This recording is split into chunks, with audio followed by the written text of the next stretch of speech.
कोई ऐसी सरकारी योजना नहीं थी कि अगर वो बीमार पड़ जाएं तो उनको वो मदद मिल पाए जो वास्तव में उनका जितना खर्चा था वो हो सके। सरकार को अभी भी बहुत कुछ काम करने की ज़रूरत है। इस सरकार में हम लोगों की डिमांड है कि भाई जिस तरह से उन्होंने तमाम तरह की योजनाएं आई हैं, लोगों को घर मिले हैं, तमाम तरह की व्यवस्थाएं हुई हैं, वकीलों को भी उसी श्रेणी में, क्योंकि तमाम दूर दराज इलाकों से वकील हेडक्वार्टर्स पे काम करने आता है, उनको भी आवास की सुविधा मिले, उनको मेडिकल अलाउंसेस मिले, उनके लिए इस तरह की इंश्योरेंस पॉलिसियों की कम से कम 5 से 10 लाख रुपए कैशलेस, उनको इस तरह की व्यवस्था हो कि अगर वो बीमार पड़े वो या उनके परिजन, तो सरकार ऐसी व्यवस्था करे कि इसमें बहुत ज्यादा वकील नहीं, 3-3.5 लाख वकील पंजीकृत हैं पूरे उत्तर प्रदेश में। सरकार चाहे तो उसके चुटकी भर का काम है, ये कर सकती है। पर वकील आशान्वित है सरकार से, जिस तरह से उनकी योजनाएं चल रही हैं। उम्मीद है कि वकीलों के लिए भी एक बहुत बड़ा अनाउंसमेंट इस सरकार में होगा। वो सिर्फ अनाउंसमेंट नहीं होगा बल्कि अमली जामा भी पहनाया जाएगा।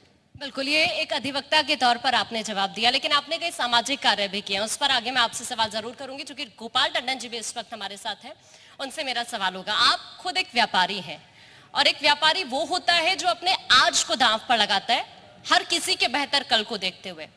हर एक सेक्टर में कंपटीशन है, आप अपने आप को कहां पर पाते हैं इस कंपटीशन में, और आपको क्या लगता है कि अभी और जरूरत है, जो आपका सहयोग रहा है और व्यापारियों को देखते हुए, वो आपको कितना लगता है कि ये काफी है?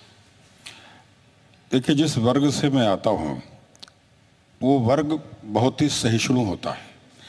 चाहे देश का युद्ध काल हो, कोरोना काल हो, या कोई और आपदा का समय हो, व्यापारी में हौसला बहुत होता है।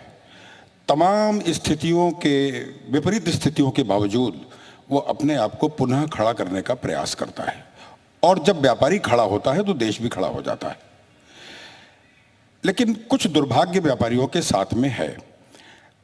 अभी पीछे आपने देखा कि भारत सरकार ने 100% FDI फुटकर व्यापार में लागू कर दी, जिसका नुकसान हमारे फुटकर व्यापारियों को हुआ, सीधे तौर पे उठाना पड़ा, जिसकी वजह से विदेशी कंपनियां ऑनलाइन व्यवसाय करने लग गईं। अन्य चीज़ों का व्यवसाय हो रहा था, वहां तक तो ठीक समझ में आ रहा था, लेकिन दवा जैसे संवेदनशील व्यवसाय को भी ऑनलाइन व्यवसाय से जोड़ा गया। ये कोरोना काल की मजबूरी हो सकती थी, लेकिन मैं दावे के साथ इस बात को कह रहा हूं, वो अनधिकृत तौर से वो व्यापार हो रहा है। ड्रग एंड कॉस्मेटिक्स एक्ट की जो धाराएं हैं उनके तहत वो व्यापार नहीं हो रहा है, लोगों को ठगा जा रहा है।